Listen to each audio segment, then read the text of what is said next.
اشرح لي صدري ويسر لي امري واحلل عقدة من لساني يفقهوا قولي. اللهم فقهنا في الدين، اللهم فقهنا في الدين، اللهم فقهنا في الدین. یا اللہ پاک ہمیں دین میں سمجھ عطا کر. اچھا چلیے، اب اس دن میں نے آپ کو اعوذ باللہ من الشیطان الرجیم کا انالیسس کروایا تھا. اعوذ باللہ من الشیطان الرجیم کا. ہیلو. نہیں نہیں کرو. چلیے اسی سے اسٹارٹ کرتے ہیں. آج پہلا ورڈ یہ اس دن. چلیے اعوذ باللہ من الشیطان الرجیم ہم پڑھتے ہیں نا، تو اس کا تو ترجمہ ہم سب کو آتا ہے. یعنی یا اللہ تو ہمیں اپنی پناہ میں لے نا شیطان مردود سے. یا اللہ پاک تو ہمیں اپنی پناہ میں لے لے شیطان مردود سے.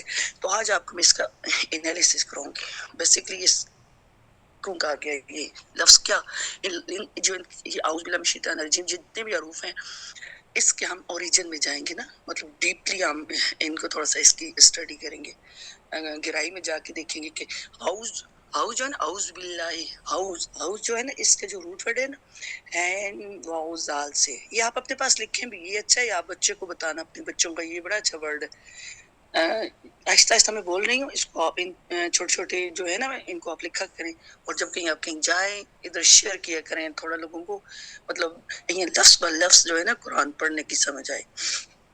تو ہاؤس جو کہتے ہیں نا وہ ہے این، اس کا روٹ ورڈ ہے این واؤ زال ہوز. ہوز جو ہوتا ہے اس کا ہوتا ہے پناہ، پناہ میں آنا، کسی چیز کی پناہ میں آ جانا. بیسیکلی جیسے ہم اسی سے جو تعویذ لفظ جو ہے نا وہ بھی اسی سے نکلا ہے. اس کا تعویذ کا جو روٹ ہے نا وہ بھی حفظی ہے.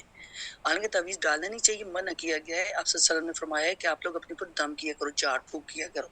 جیسے آپ صلی اللہ علیہ وسلم رات کو مطلب 4 صورتیں آخری پڑھ کے اپنے اوپر دم کیا کرتے تھے پوری باڈی پہ.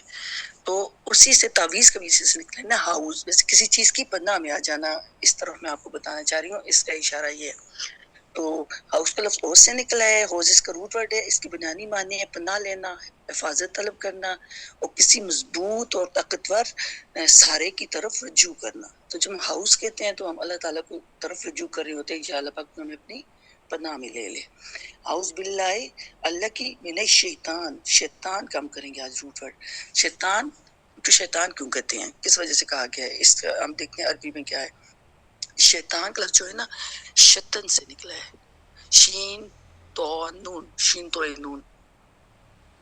شتن، شتن کس کو کہتے ہیں؟ شتن عربی میں کہتے ہیں دور کیا ہوا رحمت سے، مطلب دور کر دینا. تو شیطان کیا ہے؟ اللہ تعالیٰ کی رحمت سے دور کیا ہوا ہے. اور اسی سے چلے آگے دوسرے ابلیس کا بھی بتاؤں گی. میں پہلے اس آیت کو کر لوں. اعوذ باللہ من الشیطان الرجیم. اور رجیم کا لفظ جو ہے نا کس سے نکلا ہے؟ را جیم میم رجم. رجم عربی میں کہتے ہیں پتھر کو. تو یہاں پہ دیکھیے اعوذ باللہ من الشیطان الرجیم میں پتھر کیوں آ رہا ہے. تو اب اس انالیسس کی طرف جاتے ہیں نا. رجیم کا لفظ رجم سے نکلا ہے. اور ہم وہ پڑھتے تھے نا قرآن پاک میں سزا بھی ہے رجم کی، سنگساری کی. سنگساری پتھر کرنا کہتے ہیں، اور رجم کی سزا بھی اس کو کہتے ہیں. تو اسی سزا کے لیے یہ ہے رجیم، اسی سے اسی پتھر سے نکلا ہے. اعوذ باللہ من الشیطان الرجیم. یعنی دیکھیں جب رجیم پتھر کو کہتے ہیں، جب ہم کسی چیز کو پتھر مارتے ہیں تو وہ ہماری طرف آ کے یہ پیچھے بھاگ جاتی ہے، پیچھے بھاگ جاتی ہے، ہماری طرف تو وہ نہیں آتی. اسی طرح اعوذ باللہ من الشیطان الرجیم جب ہم پڑھتے ہیں تو بیسیکلی یہ ہوتا ہے کہ شیطان جو ہے نا ہماری طرف نہیں آتا، وہ پیچھے بھاگ جاتا ہے. یعنی پھر اللہ تعالیٰ کی ہم پناہ میں آ جاتے ہیں.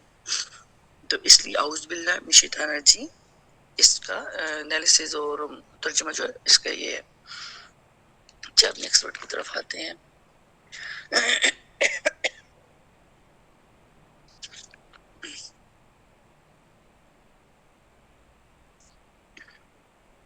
آپ ساتھ لکھ رہے ہیں نا؟ ہیلو. جی جی جی اب ہم کر رہے ہیں آگے سورہ آل عمران کی آیت نمبر 55، 55 پارہ 3 میں یہ لفظ ہے متوفی کا انالیسس کریں گے. جب اس قول اللہ، جب کہا اللہ نے اجا عیسیٰ، اے عیسیٰ، انی بے شک میں متوفی کا، میں تمہیں پورا پورا لینے والا ہوں، والرافع کا، اور میں تمہیں اٹھانے والا ہوں پورا پورا. رافع کہتے ہیں نا اٹھانا، اونچا کرنا. رفع سے آ گیا نا، جیسے رفع یدین ہم کرتے ہیں نماز میں، تو اسی سے یہ لفظ ہے رافع کا، اٹھانا، اوپر کرنا. میں تمہیں پورا پورا اٹھا کر الیہ اپنی طرف لے کے جاؤں گا، اور تمہیں مطہر کا، اور تمہیں پاک کر دوں گا. یہ ہے تو عہد پاک کرنے والوں. تو یہ اس میں ہم جو کریں گے متوفی کا کریں گے. سورہ آل عمران آیت نمبر 55 پارہ 3 لفظ متوفی کا. متوفی جو ہے نا یہ اس میں بیسیکلی اس کا معنی ہے کہ جب نہیں حضرت عیسیٰ علیہ السلام کو یہودی سولی پہ چڑھا رہے تھے، وہ اپنے حواریوں کے ساتھ آئے تھے، تو مطلب گھر میں انہوں نے جب پناہ لے لی تھی تو کسی نے مخبری کر کے ان کو وہاں پہ مطلب پکڑ لیا تھا نا. تو یہ پھر جب آئے تو انہوں نے ان کو سولی پہ چڑھایا. پورا ایک واقعہ یہ ہماری میں آپ کبھی آپ کو پھر پورے لفظ کے واقعے پہ پھر کبھی میں جاؤں گی. تو پھر ایک جب ان کو پکڑ لیا تو ان کو سولی پہ چڑھا رہے تھے، تو انہی میں سے انہوں نے پھر کہا تھا کون میری مدد کرے گا، اپنے واریوں میں سے کہا تھا. کہتے ہیں کہ ایک بندہ جس کی شکل ملتی تھی اس نے کہا تھا کہ میں مطلب کروں گا، اور وہی تھا اس کو میرا خیال جس کی شکل ملتی تھی اسی کو پھر وہ کر دیا تھا، سولی چڑھا دیا تھا نا. تو اللہ تعالیٰ نے پھر یہ کہا جا رہا ہے کہ ان کی جگہ اس بندے کو انہوں نے سولی پہ چڑھا دیا. تو پھر یہاں پہ یہ کہا جا رہا ہے کہ بے شک موسیٰ میں تمہیں پورا پورا اٹھا لینے والا ہوں. آج تک یہودی اس شک میں ہے کہ شاید وہ سولی پہ نہیں چڑھائے گئے ہیں یا وفات ہو گئے ہیں، اس چیز میں آج تک وہ شک میں ہے. تبھی تو کہتے ہیں نا مطلب ان کا جیسے ہمارا ہے کہ حضرت عیسیٰ علیہ السلام کا دوبارہ ظہور ہوگا. تو متوفی کا چلے میں آپ کو بتاتی ہوں، اس میں توفی اس کے 3 معنی ہیں. متوفی کا پورا پورا اٹھا لینے میں 3 معنی آ رہے ہیں. ایک معنی آ رہا ہے توفی فی النوم. نوم کہتے ہیں رات کو، سونے کو کہتے ہیں. یعنی انسان جب سوتا ہے تو ایک طرح سے مر جاتا ہے. 3 قسمیں آ رہی ہیں. توفی فی النوم یہ وقتی طور پہ ہماری موت ہوتی ہے، پھر ہم صبح اٹھ جاتے ہیں. دوسرا ہے توفی فی الموت. توفی فی الموت کیا ہوتا ہے؟ یعنی اصل موت، جب جسم میں روح اور جسم دونوں مطلب جسم سے روح نکل جاتی ہے، جس کو کہتے ہیں توفی فی الموت. مطلب کچھ بھی نہیں رہتا، ہم بالکل ڈیڈ ہو جاتا ہے انسان. یہ ایک جسم اور جسم جو ہے زمین پر رہتا ہے لیکن روح جو ہے آسمان پہ چلی جاتی ہے. اس کو کہتے ہیں توفی فی الموت.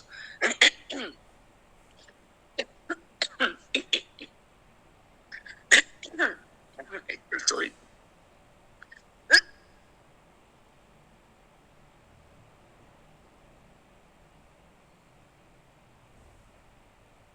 تو آگے تیسری قسم ہے، وہ ہے تیسری قسم وہ ہے جس میں زندہ روح اور جسم دونوں کو اٹھا لیا جاتا ہے، متوفی کی. تو یہ قسم جو ہے حضرت عیسیٰ علیہ السلام کے ساتھ ہوئی تھی. ہم لوگوں کے ساتھ تو دنیا میں یہ ہوتا ہے نا توفی فی النوم، یا نہیں توفی فی الموت ہوتا ہے نا ہمارے ساتھ. مطلب جب ہماری ڈیتھ ہوتی ہے تو ہمیں اللہ پاک اوپر اٹھا لیتا ہے. تو عیسیٰ علیہ السلام کو اللہ تعالیٰ نے جب نہیں حضرت موسیٰ علیہ السلام کو سوری میں بھول گئی تھی، حضرت موسیٰ علیہ السلام کے ساتھ ہوا بنی اسرائیل نے جب ان کو سولی پر لٹکانا چاہا تو مطلب ایک معجزے کے طور پر ایک اور شخص جو ہے نا ان کو وہاں پہ آ کے اور ایک معجزے کے طور پر روح اور جسم دونوں کو پورا پورا اٹھا لیا گیا. یہ اس میں کہا گیا اور کسی کو پتہ بھی نہ چلا. کہا جاتا ہے کہ انہی کی قوم میں سے یہ کوئی شخص تھا. اب آپ کو متوفی کی سمجھ آ گئی ہوگی. یہ 3 ورڈ ہیں اس کے. اور آگے سورہ مومنون آیت نمبر صحیح. اس آیت میں ہم نیکسٹ آیت کریں گے سورہ مومنون ہے آیت نمبر 41 ہے، پارہ 17 ہے. 41 آیت نمبر 41 آپ نکالیں. اس آیت میں آپ لفظ صحیحہ کا انالیسس کریں گے. صحیفہ بیسکلی کہتے ہیں چیخ کو جس کے ذریعے قوموں کی وہ ہوئی تھی، پکڑ ہوئی تھی نا. قوم عاد، سمود، قوم صالح، قوم شعیب، یہ ڈفرینٹ قومیں، ان سب کو قرآن میں بڑا تفصیل کے ساتھ آیا ہے. تو جو ان کی عذاب کے لیے لفظ یوز ہوئے ہیں نا اس کے بارے میں ان میں سے یہ لفظ ہے صحیحہ. صحیحہ ریحہ واہ کو کہتے ہیں، اس کے ذریعے بھی ان کے اوپر عذاب آیا تھا. اور صحیحہ چیخ کو کہتے ہیں، چنگاڑ کو کہتے ہیں، اس کے ذریعے ان قوموں پہ عذاب آیا. مطلب یہ بڑی طاقتور قومیں تھیں. قوم سمود کے بارے میں تو کہا جاتا ہے، قوم سمود اور قوم عاد ان کے بارے میں تو کہا جاتا ہے اتنی طاقتور تھی کہ یہ پہاڑوں کو تراش کے اس میں گھر بنایا کرتی تھی. اور کہتے ہیں کہ فرعون جو ہے اس کا آبپاشی کا نظام اتنا اچھا تھا. ڈاکٹر فتاش بھی بتا رہی تھی کہ اس زمانے میں اتنا مطلب ڈیولپڈ اس کا آبپاشی کا انتظام تھا کہ اس کا ملک اتنا سرسبز اور زرخیز تھا. اور یہ آیات میں بھی آتا ہے کہ مطلب بہت اللہ پاک نے اس کو زرعی دولت دی ہوئی تھی. تو اتنا جس کی وجہ سے اتنے غرور میں آ گئے، اتنی دولت آ گیا. جتنا جو ملک جتنا زرخیز ہوتا ہے اس کی اتنی وہ سویلائزیشن جو ہے نا اس زیادہ سویلائزڈ بڑا ڈیولپڈ کنٹری ہوتا ہے. تو مطلب یہ کہا گیا کہ ان قوموں کو اللہ تعالیٰ نے اتنی ذہانت بہت دی تھی، یہ بہت ذہین قومیں تھی، لیکن ذہانت ان کی کیا ہے مطلب تعمیری نہیں تھی، تخریبی تھی، اللہ تعالیٰ کے خلاف جا رہی تھی. ہوتا ہے نا آپ تعمیری انداز میں اس کو یوز کرو، اللہ تعالیٰ کو نہیں مان رہی تھی، بار بار حجتیں کرتی تھی جب بھی پیغمبر ان کی طرف آتے تھے، یہ آگے ان کے ساتھ حجتیں کرتی تھی، ان کی بات نہیں مانتی تھی، کہتی تھی یہ معجزے دکھاؤ، یہ وہ معجزے دکھاؤ.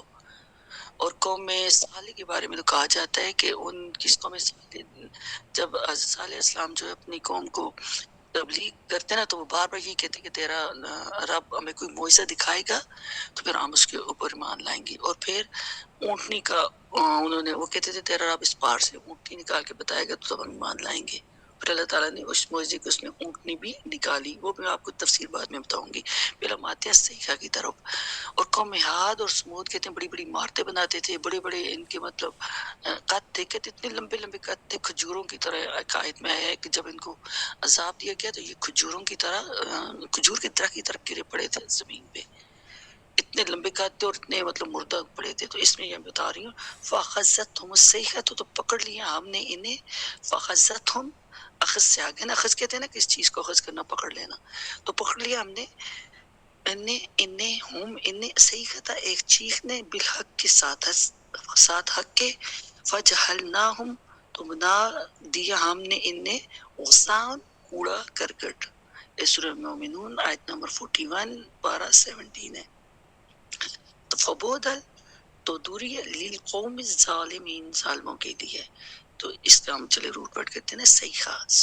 سیخا بیسکلی کہتے ہیں چیخ کو، چنگاڑ کو، شدید مطلب شور، اس قسم کی کچھ چنگاڑ تھی جس کی ان کی ڈیتھ ہوئی تھی. حالانکہ یہ بہت طاقتور لوگ تھے لیکن اللہ تعالیٰ نے ان کو سمپل ایک چیخ کے ساتھ جو ہے نا مار گرایا. سمپل ہوا کا عذاب آیا، یہ لوگ مر گئے. ان کو بغیر زلزلے بھی آئے، آندھیاں بھی آئیں، اور ان میں کہتے ہیں کہ ان کو کنکریاں برسی تھی جن کے اوپر ہر شخص کا نام لکھا تھا. اتنی نوکدار کنکریاں تھی کہ شخص کے سر میں لگتی تھی تو وہ وہیں پہ اس کا بیجا باہر نکل آتا تھا. تو سیخا کا یہاں پہ ہم کریں گے سواد یا خا سیخا. اس کا روٹ ورڈ ہے سواد یا خا سیخا. سیخا بیسکلی عربی میں کہتے ہیں لکڑی کی چیر. جب ہم لکڑی چیرتے ہیں نا پرانے زمانے دیکھ بندہ ایسے کلاڑی مارتا ہے تو کھینچتا ہے ہاتھ کے ساتھ، جو ایک آواز نکلتی ہے نا، لکڑی کے چیرنے کی آواز کو سیخا کہتے ہیں عربی میں. اور دوسرا کپڑے پھاڑنے، جب ہم کپڑا پھاڑتے ہیں تو ایسی چرینی سی آواز نکلتی ہے، تو اس کے لیے بیسکلی یہ لفظ آتا ہے سیخا. اور اس کے علاوہ سیخے کا لفظ جو ہے نا عذاب کے لیے بھی استعمال ہوتا ہے. قوم ہاد کیوں مری تھی؟ اس پر ہوا کا عذاب مسلط کیا گیا تھا اور ریحہ کا عذاب اس کے اوپر آیا تھا. تو یہ تھا کہ کہتے ہیں کہ اتنی سخت اس کا چیخ آئی ان کے اوپر کہ 140 ڈیسیبل کا شور ہو تو بندے کی سماعت اور دماغ کے لیے بہت خطرناک ہوتا ہے، بندے کی ڈیتھ ہو سکتی ہے. کہتے اتنی شدید، جیسے دیکھیں ٹورنیڈو ہوتے ہیں نا امریکہ میں بہت آتے ہیں، یہ ان کو طوفانی ہوا کے طوفان ہوتے ہیں. ہوا جب چلتی ہے تو کتنی گروں گروں کی آواز آتی ہے. اسی طرح کہتے ہیں اتنی شدید مطلب آواز ان کے اوپر یہ چلی آئی تھی نا، چنگاڑ سی، جس کی وجہ سے ان سب کی ڈیتھ ہو گئی تھی. اور یہ صرف اس آواز کو ہی نہ سہ سکے اور ان کی ڈیتھ ہو گئی. اور ساتھ ہی ان کو کہتے ہیں کہ ریحا، ہوا کا عذاب بھی آیا تھا. جیسے میں نے نا ہوا چلتی ہے تو ہوا چلتی ہے، دوسرا اس کے اندر شور ہوتا ہے.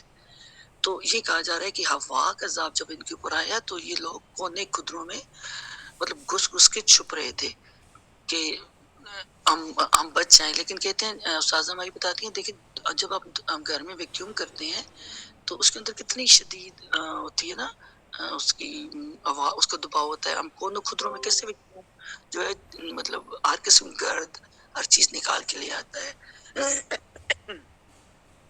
تو اسی طرح یہ لوگ بار بار کونوں خدروں میں جب یہ عذاب آیا ان کے اوپر ہوا کا، یہ لوگ کونوں خدروں میں چھپ رہے تھے کہ شاید ہم بچ گئے، لیکن نہیں، یہ ہوا ان کو کونوں خدروں میں سے نکال کے پٹخ رہی تھی زمین میں، اور جس سے ان کے دماغ سارے باہر نکل آئے. مطلب یہ قوم اپنے آپ کو بہت طاقتور سمجھتی تھی، لیکن اللہ تعالیٰ نے صرف صیقہ اور رہا کے ذریعے ان قوموں کو، زلزلہ تو ابھی خیر نہیں، وہ تو زیادہ اس طرف ایسی چھوٹا سا عذاب ہے، رہا اور آواز جس میں بندے کو مطلب کچھ مارنا بھی نہیں پڑتا میرا خیال ہے، صرف سن کے ہی اور اس کی باڈی کو کر کے ہی آواز تو خالی ٹچ ہی کرے گی، تو مطلب وہ اس نے ان قوموں کو مار دیا۔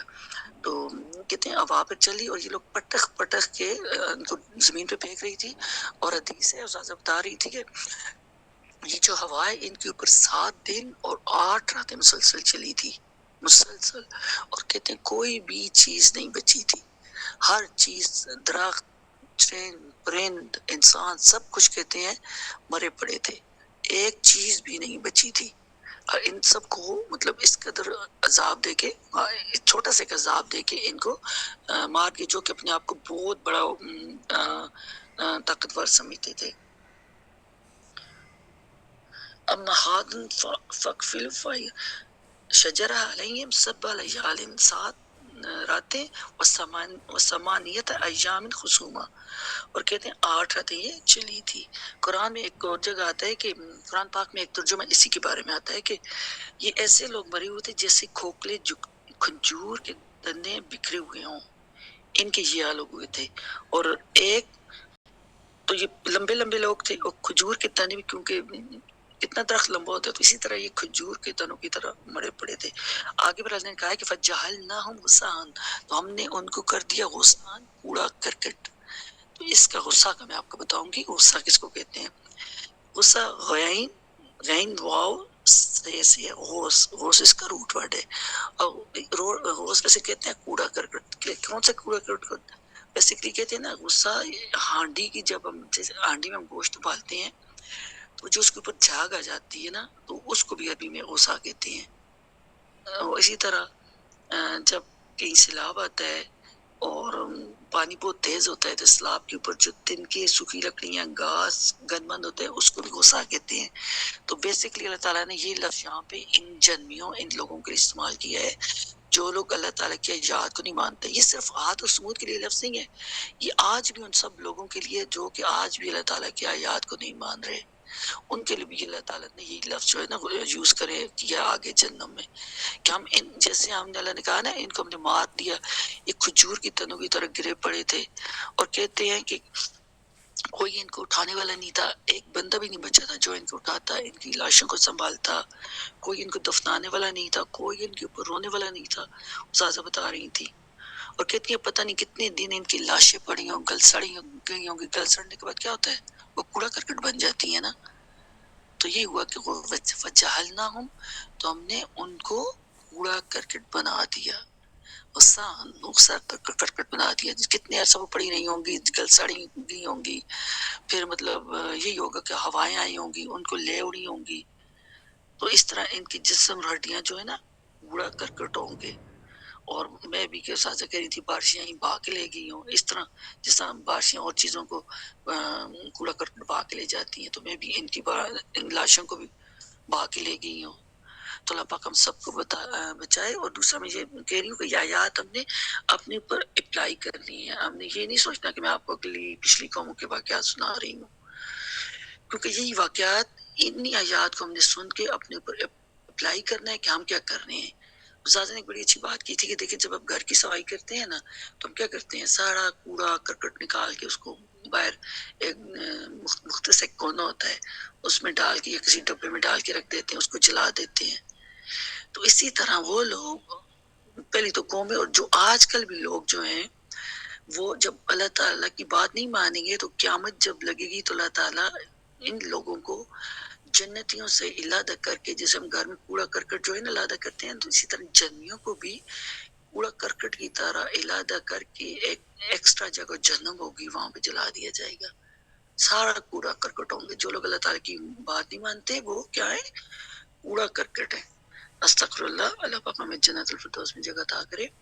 تو ان آیات کو اپنے اوپر ہم نے اپلائی کرنا ہے، ان سے ہم نے سبق سیکھنا ہے کہ ہم نے کیسی زندگی گزارنی ہے اللہ تعالیٰ کے کام کے مطابق۔ تو دیکھیں غصہ بالکل ہلکا، استاد بتا رہی تھی غصہ نے ایک ہلکا سا ترجمہ ہے، کوڑا کرکٹ بنا دیا، کچھ اثر نہیں ہوا۔ ہم کتنے سالوں سے قرآن پاک پڑھ رہے ہیں، لیکن ہمیں اس کی سمجھ نہیں آئی اس لفظ کی.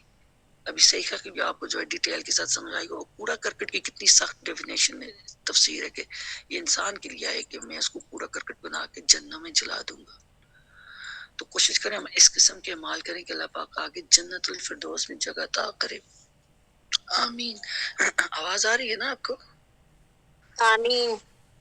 جی ٹھیک ہے. آپ آری لو آری بٹ آری. چلے صحیح ہے.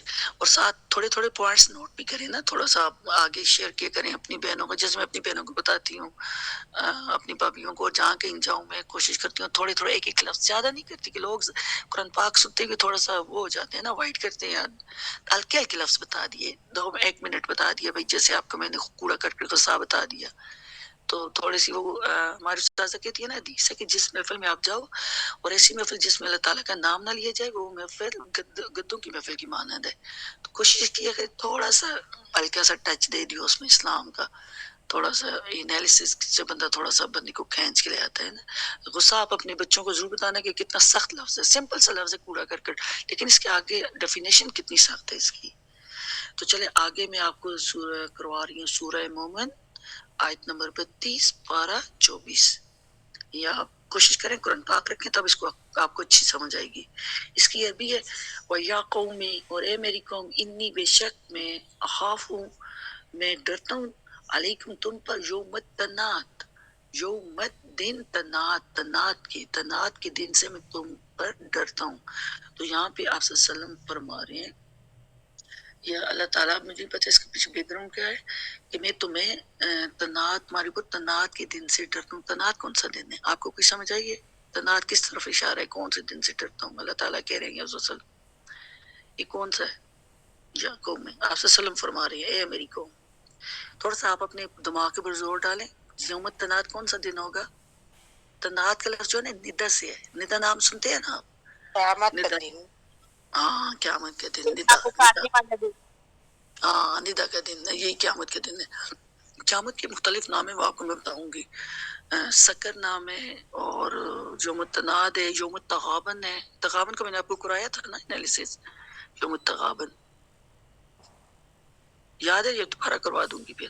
چلے یوم التناد کی طرف آتے ہیں. تناد, اچھا اب اس کے بعد اس کو مجھے یاد دلانا, اس کے بعد وہ کروں گی. یہ دونوں ریلیٹ ہیں آپس میں. یوم التناد, تناد کا لفظ جو ہے نا ندا سے ہے, نون دال الف. ندا, اس کا ندا نام جو بچیوں کو ہوتا ہے. تو ندا کا کیا معنی ہے؟